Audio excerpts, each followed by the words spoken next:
La clase pasada nosotros habíamos empezado, ¿verdad?, con un grupo de proteínas que se llaman enzimas. Esas proteínas también se denominan catalizadores biológicos. El término catalizador significa que acelera la velocidad de una reacción química. Una enzima tiene un sitio específico en el que lleva a cabo esa actividad y se denomina sitio activo. En el sitio activo, a su vez, hay un sitio donde se une el sustrato y donde se unen los ayudantes para que finalmente se lleve a cabo la actividad catalítica. La enzima puede tener dos tipos de ayudantes: cofactores si son minerales y coenzimas si son vitaminas. La enzima solamente es activa en presencia de su ayudante. Si por X motivo faltaran la alimentación, estos ayudantes, esa enzima no tendría la posibilidad de catalizar la reacción a la que le está asignada. Existen 6 grupos de enzimas: las que catalizan reacciones de óxido-reducción, las que transfieren algo, un grupo determinado, las que rompen un enlace agregando una molécula de agua, las que rompen un enlace sin agregar una molécula de agua, las que convierten un isómero en otro y las enzimas que sintetizan compuestos. Si en la síntesis no participa el ATP, se denomina sintasa, y si en la síntesis participa el ATP, se denomina sintetasa. Hay un sitio especial que se llama sitio regulatorio. Hay un grupo de compuestos que son inhibidores enzimáticos. Y los inhibidores enzimáticos pueden unirse al sitio activo de la enzima compitiendo con el sustrato, puede unirse una vez que el sustrato se ha unido al sitio activo, o bien puede unirse en un sitio completamente diferente, modificando la estructura de la enzima y esto no le permite al sustrato unirse a la enzima. Por lo tanto, estos 3 inhibidores bloquean la actividad enzimática. En algunos casos se puede recuperar la actividad de la enzima y esos inhibidores se llaman reversibles. Pero en otros casos ya no se puede recuperar la actividad de esa enzima y tiene que morir únicamente. Esos inhibidores se denominan irreversibles o suicidas. La gran mayoría de los pesticidas, que son bloqueadores de una enzima que se llama acetilcolinesterasa, son inhibidores irreversibles o inhibidores suicidas. La actividad de una enzima, como es una proteína, va a depender exclusivamente del pH y la temperatura. La temperatura óptima para una enzima es de 36 grados centígrados. Y el pH está determinado por el medio en el que la enzima ejerce su actividad. Por ejemplo, la amilasa salival tiene un pH óptimo de 6.8 y se encuentra en la saliva. La pepsina, que es la enzima que está en el estómago, tiene un pH óptimo que va entre 3 a 4. Y las enzimas del intestino tienen un pH óptimo que ronda los 8. Entonces, cada enzima tiene un pH óptimo que depende del medio en el cual realiza su actividad. Hay una regulación fina que recibe la enzima para activar o inhibir su actividad, que es lo que vamos a ver en el día de hoy. Que existen diferentes mecanismos para regular la actividad de una enzima. El capítulo de hoy entonces trata de regulación metabólica. Algunos términos que vamos a ver en esta unidad es isoenzima, iso igual enzima, ya sabemos lo que es, ¿verdad? Son enzimas que catalizan la misma reacción química, pero están en compartimientos diferentes, tienen estructuras diferentes, tienen propiedades diferentes y están codificados por diferentes genes. ¿Qué es lo único que tienen en común? Que catalizan la misma reacción química. Generalmente estas enzimas se enumeran. Por ejemplo, hay una carbamoil fosfato sintetasa 1, ¿verdad?, que se encuentra en las mitocondrias, y hay una carbamoil fosfato sintetasa 2 que está en el citosol. Las dos enzimas catalizan la misma reacción, pero se encuentran en compartimientos diferentes. Otro ejemplo, LDH, lactato deshidrogenasa, es la enzima que convierte piruvato en ácido láctico. Esa está en el músculo, está en el corazón, está en el hígado. Entonces, está en tejidos diferentes, en compartimientos diferentes, pero son isoenzimas. ¿Por qué son isoenzimas? Porque catalizan la misma reacción química. Hay otro grupo de enzimas que se llaman enzimas constitutivas. Y esas enzimas están presentes siempre porque cumplen siempre una actividad determinada. Ejemplo, las enzimas de la glicólisis. Nosotros todos los días consumimos carbohidratos. Por lo tanto, nuestro cuerpo realiza la glicólisis todos los días, todas las horas, dependiendo del requerimiento celular. Entonces, las enzimas de la glicólisis son enzimas constitutivas. Hay otro grupo de enzimas que se llama enzimas inducibles. Solo se sintetizan en presencia del sustrato. Por ejemplo, si sos una persona que no consume alcohol, no hay la enzima que metaboliza alcohol en tu cuerpo. Solamente en presencia del alcohol, esa enzima se va a sintetizar. Por eso que las personas que no suelen consumir alcohol, en un vaso ya se emborrachan. ¿Sí? Esa es la diferencia. ¿Por qué en un vaso ya se emborracha? Porque ella no tenía la enzima que metaboliza el alcohol y la presencia del alcohol estimuló su síntesis en el hígado. Y mientras que el hígado fabrica la enzima, él ya se emborrachó. Por lo tanto, este paciente o esta persona va a entrar en coma alcohólico con media botella, mientras que otro tipo se toma 12 botellas y nada, absolutamente, este va a entrar en coma alcohólico en media botella. Así que hay que tener mucho cuidado con aquellas sustancias que no solemos consumir, ¿verdad? Lo mismo, las enzimas que degradan hongos, ¿verdad? Un ejemplo, el champiñón, que es un hongo comible. Las enzimas que degradan el champiñón solo está presente en aquellas personas que siempre consumen champiñón. Si nunca lo hacen, no tienen la enzima para degradar y tiene que fabricar el hígado y posterior a eso ocurre la degradación. En algunas personas, la enzima que degrada el alcohol ya es constitutiva. ¿Sí? ¿Por qué? Porque siempre toma alcohol y por ende esa enzima ya se vuelve constitutiva.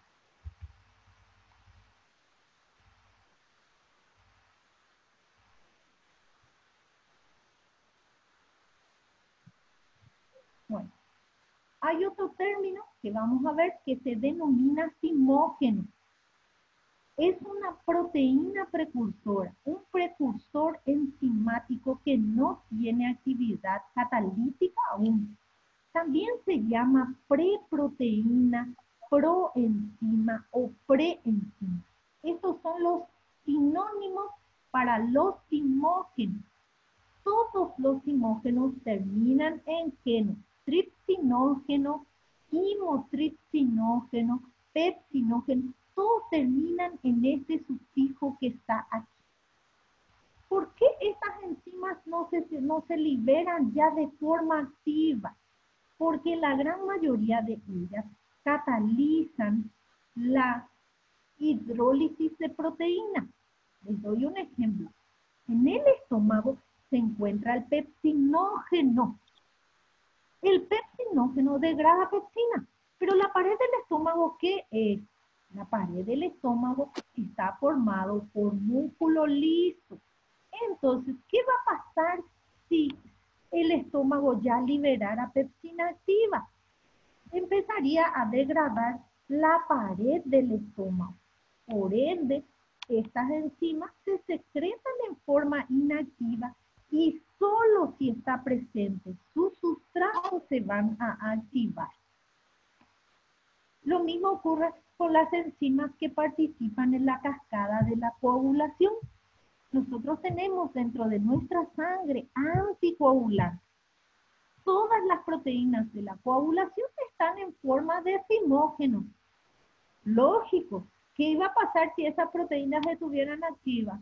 Toda la sangre coagularía y bueno, no existiría la vida como se conoce, ¿verdad? ¿Por qué?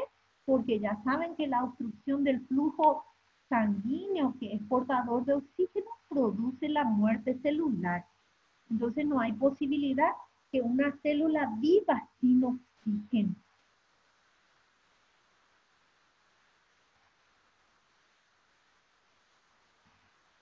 Existen diferentes mecanismos para regular la actividad de una enzima. Uno de ellos se llama regulación alostérica. Hay un sitio diferente al sitio activo que se llama sitio alostérico. Y allí se une una molécula. A veces es el producto de una vía, a veces es un producto paralelo, a veces es un metabolito que compite por esa vía. Entonces se une a la enzima y puede activarla o inhibirla. Algunas enzimas se regulan por otras proteínas. Algunas sufren modificación covalente, o sea, se les agrega una molécula y se forma un enlace covalente. Ese enlace covalente se forma agregando un fosfato, agregando un AMP, agregando un adenilato, ¿verdad? Que es AMP, se llama también adenilato. O bien cortándole un pequeño fragmentito, y eso se llama regulación por proteólisis. Vamos a empezar a ver de a uno todos estos mecanismos regulatorios. Empezamos por el primero, que es regulación por proteólisis o regulación por hidrólisis de un pequeño péptido. Este tipo de regulación es propio de los zimógenos. Cuando el zimógeno pierde un fragmentito, se convierte en una enzima activa. Pero a alguien le tiene que quitar ese fragmentito para que ella pueda activarse. Porque acuérdense que si se activara eventualmente sola, ¿verdad? Empezaría a degradar la pared del músculo. En este caso, estamos hablando de la pepsina en el estómago. En el cuerpo existe un montón de zimógenos, entre ellos la pepsina, que está en el estómago, y las enzimas del páncreas, como la tripsina, la quimotripsina, la elastasa y la carboxipeptidasa. Estas enzimas se secretan en forma inactiva. ¿Por qué se secretan de forma inactiva? Porque su activación implica una actividad, como por ejemplo la hidrólisis de proteínas. Y como normalmente el origen es una célula muscular, degradaría completamente la fibra muscular. Si el páncreas produjera enzimas activas, degradarían el páncreas. Esta situación se lleva a cabo cuando se golpea el páncreas. Por ejemplo, estás jugando un futbolacho. Viene un tipo y te mete una flor de patada a la altura del hígado. Entonces, dañó el páncreas, como el páncreas se lastimó, ¿verdad? Se liberaron enzimas activas, ¿verdad? Porque así el golpe produjo la activación de la enzima, ¿verdad? Por condiciones anormales, y entonces ocurrió una degradación pancreática. Todo el páncreas se inflamó. ¿Cómo se llama ese proceso? Pancreatitis. Otro cuadro que pueda producir pancreatitis es la presencia de algunos virus. Por ejemplo, el virus de la papera. El virus de la papera también afecta a glándulas. Entre una de ellas era la famosa glándula que está detrás del oído, que te da una cara de medio bollo, ¿verdad? Pero ese mismo virus puede alojarse en la glándula pancreática y producir una pancreatitis y puede llegar a ser mortal. Empecemos a hablar de la activación de la pepsina. La pepsina es una enzima que se encuentra en el estómago y que degrada proteínas. El estómago tiene 3 tipos de células. Las células parietales secretan ácido clorhídrico y las células principales secretan pepsinógeno. Hay un tercer tipo de célula que secreta mucus. Ese mucus que tapiza la pared del estómago evita que la pepsina activa entre en contacto directo con la pared. En algunos casos patológicos, como por ejemplo en una gastritis crónica, se va perdiendo esa masa de mucus. Y al perderse la masa de mucus, la pepsina entra en contacto con la pared, ¿verdad? Degrada la pared, llega a la vascular y sangra. Y eso es lo que se conoce como úlcera sangrante. Cuando la dieta es rica en proteínas, las células principales secretan pepsinógeno. El pepsinógeno sufre la hidrólisis de un pequeño fragmentito y genera pepsina activa. El que hidroliza este pequeño fragmentito es el ácido clorhídrico. Por lo tanto, la pepsina sufre hidrólisis ácida. Una vez que ya tenemos la primera pepsina activa, ella ya se encarga de activarle. Actúa como una hidrolasa. Corta los fragmentos de otro pepsinógeno y en un momento pequeñito, en un tiempo pequeñito, ya hay miles de pepsina activa. Este tipo de regulación se llama regulación en cascada. Esto es para que vean la estructura del pepsinógeno. Fíjense este fragmentito pequeñito que está acá. Es el que es hidrolizado por el ácido clorhídrico para generar la pepsina activa. Y este es el pequeño péptido liberado. Normalmente tiene 3 aminoácidos, 7 aminoácidos, 8 aminoácidos en otros casos.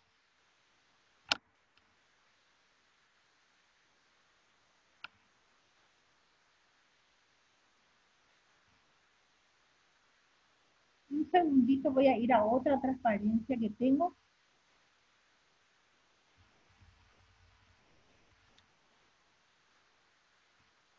Eso es lo que esto es lo que quería demostrar.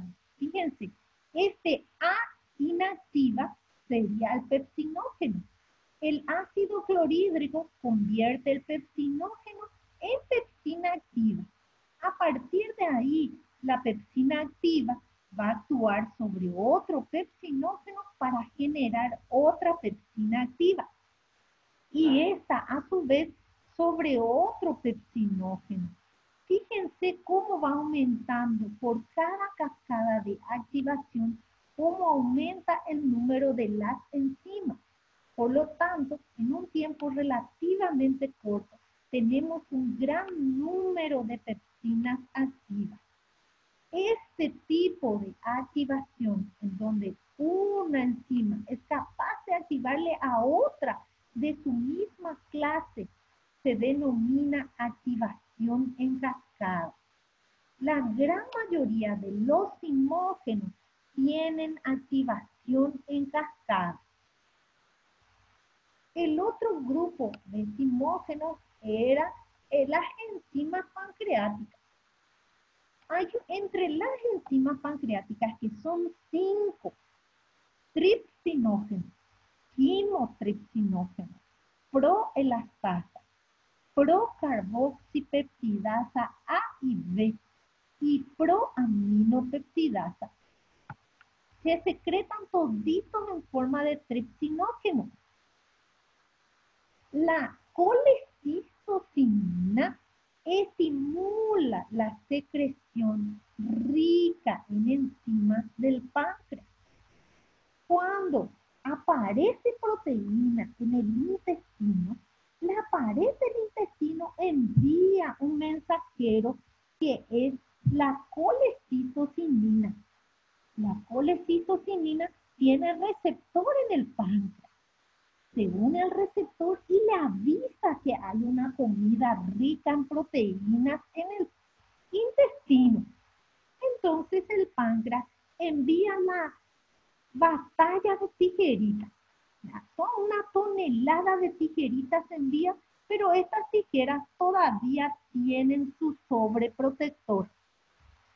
Cuando las tijeritas llegan a la luz del intestino, hay que quitarle el sobreprotector. La primera enzima activada y la enzima madre de todas las enzimas pancreáticas es el tripsinógeno. El tripsinógeno debe sufrir la hidrólisis de un pequeño fragmentito, fíjense, 2 fragmentos más son. Entre lisina número 6 e isoleucina número 7. En este punto se rompe el fragmentito y se libera un pequeño péptido de 8 aminoácidos. El tripsinógeno, una vez que se ha activado a tripsina activa, ella misma empieza a activarse, a hacer activación en cascada y al mismo tiempo le activa a todas las demás enzimas del páncreas. A diferencia de la pepsina que sufrió hidrólisis ácida, en el intestino se libera una enzima que se llama enteropeptidasa o enteroquinasa. Y esta enzima es la que se encarga de activarle al tripsinógeno a tripsina. El tripsinógeno, por la enteropeptidasa, se activa a tripsina y la tripsina hace reacción en cascada, pero al mismo tiempo convierte al quimotripsinógeno en quimotripsina, a la procarboxipeptidasa a carboxipeptidasa y a la proelastasa a elastasa activa. Y estas enzimas empiezan a degradar proteínas que se encuentran en la luz del tracto intestinal. Esto es para que vean un poquito después.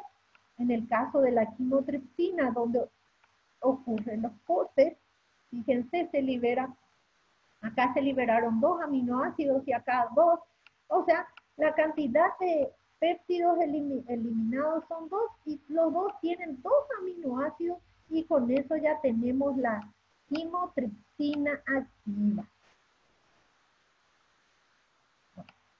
Oye, resumen, la activación por hidrólisis de un pequeño péptido se da solamente en enzimas inactivas. Estas enzimas inactivas se denominan zimógenos.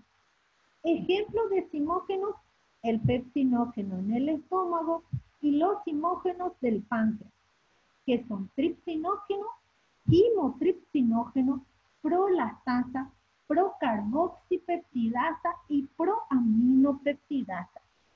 También son zimógenos las enzimas que participan en la cascada de la coagulación.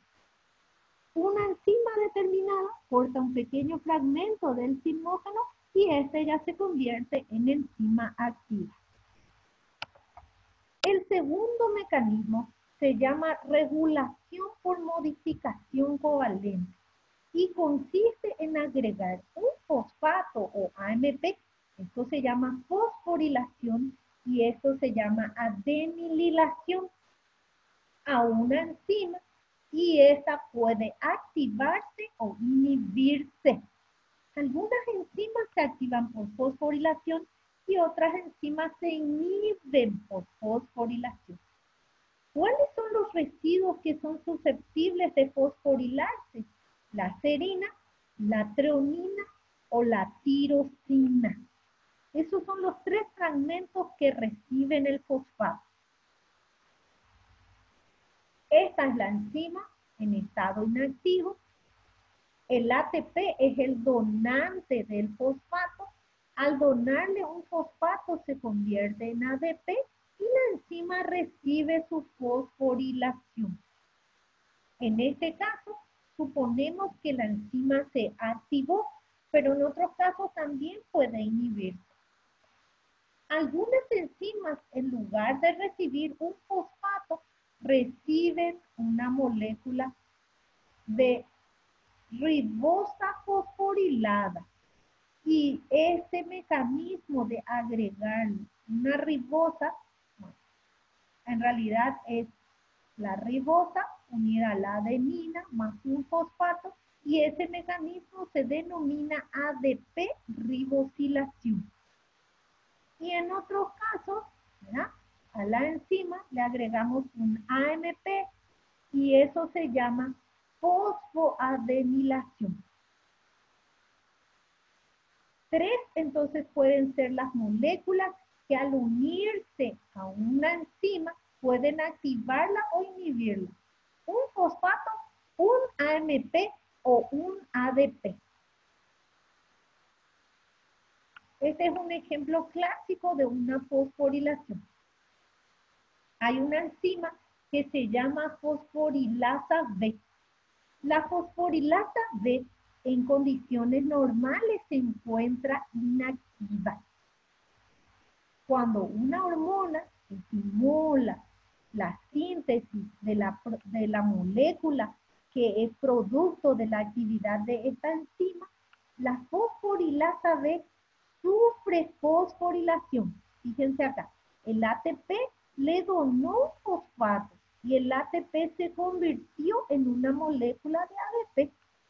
La fosforilasa B inactiva, al fosforilarse, se convirtió en fosforilasa A activa.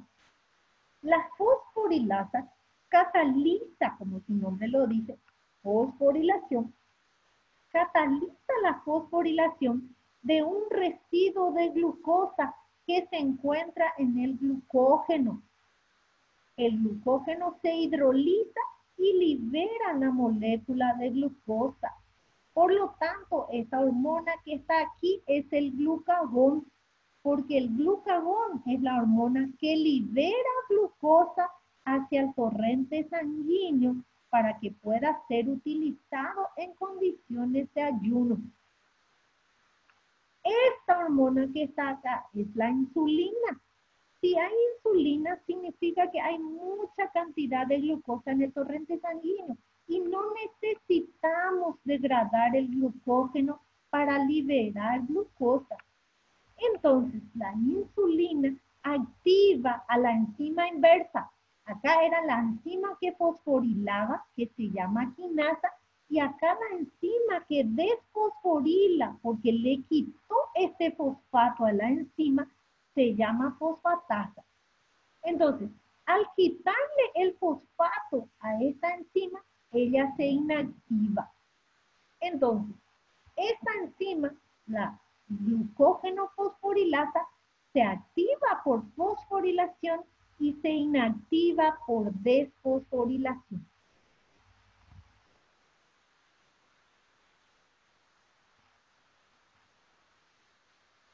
El tercer mecanismo se llama regulación alostérica.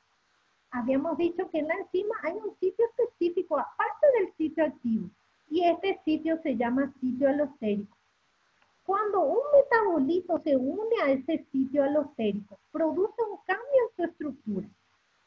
Si este metabolito, por ejemplo, fuera el producto de una vía metabólica, y si al unirse a ese sitio activa su propia síntesis, el mecanismo se llama feedback positivo.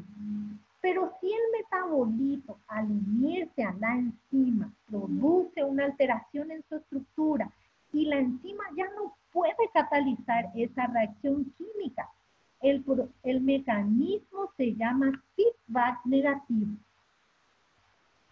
Esta es la enzima, este es el sustrato. Acá está el sitio activo, pero dijimos que había un sitio diferente. Y este sitio diferente se llama sitio alostérico. La enzima se une al sitio alostérico y puede ejercer dos tipos de efectos: activarle la enzima o inhibirle a la enzima. Fíjense en este caso, el sustrato se convierte en A se convierte en B, B se convierte en C y C se convierte en el producto. El producto se va y se une a la primera enzima de su vía metabólica y activa la enzima. Cuando el producto activa la enzima, se llama feedback positivo.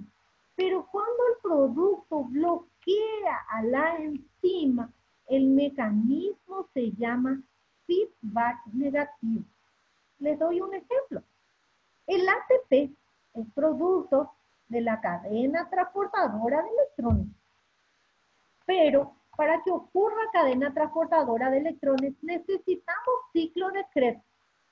El ATP se une a las enzimas del ciclo de Krebs y bloquea su propia síntesis por un mecanismo denominado feedback negativo. Otro ejemplo, el estrógeno y la progesterona son hormonas que son producidas por el ovario. Cuando ya hay suficiente cantidad de estrógeno y de progesterona, bloquean su propia síntesis para que se controle la cantidad que existe en el torrente sanguíneo. Este es como se demuestra, ¿verdad? Como la regulación alostérica de una enzima que se llama aspartato transcarbamilasa.